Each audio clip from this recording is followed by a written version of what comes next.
Hello, my name is Alyssa Bernhardt, and I'll be discussing the aspects of gender issues during disasters. This presentation will cover 6 aspects of gender issues experienced during a disaster. 3 definitions are important to introduce this discussion. FEMA defines disasters as situations which exceed the capacity of local emergency management to respond effectively.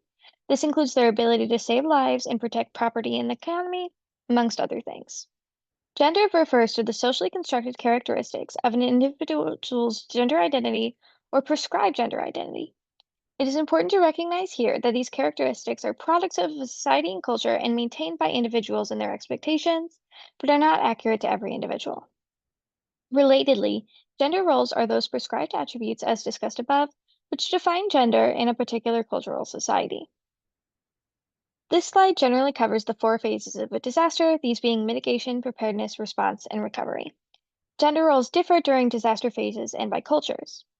During a disaster, men are expected to take on traditional masculine roles and are mostly seen to be responsible for protecting their families and homes.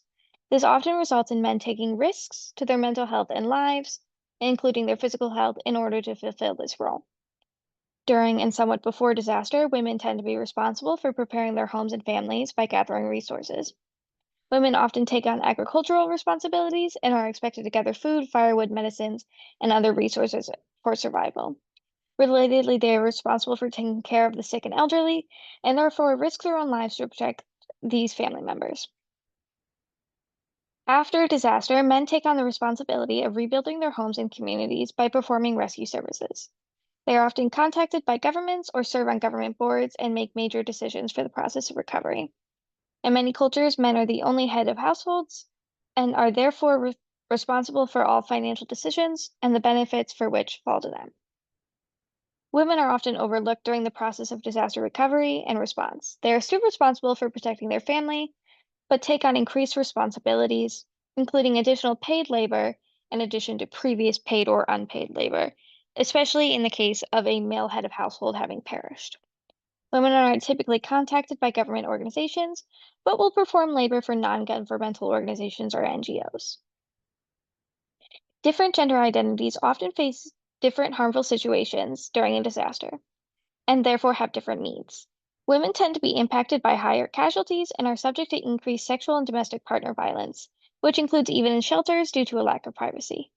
Men have increased masculine responsibilities and are expected to hide their grief and pain, as well as take increased risks during disasters and are overlooked for their mental health and counseling resources.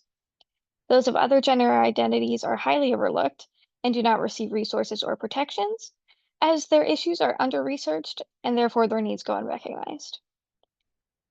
Gender issues are an important consideration across all disaster situations, but there are 2 I'll discuss specifically. The 2004 tsunami in Sri Lanka provides an example in which there was increased level of violence and casualties towards women due to their lack of involvement in the preparedness and mitigation phases, as well as their cultural expectations to take care of family and endure violence without support. Organizations helps relieve women of their pain and violence and provide them with resources. The Great Hanshin earthquake in Japan similarly resulted in the increased casualties of many women, as well as the elderly and poor, who tended to live in poorly constructed and maintained housing. In the aftermath, women faced discrimination and lost their jobs and resources, and men were the only members of society who were able to access government subsidies.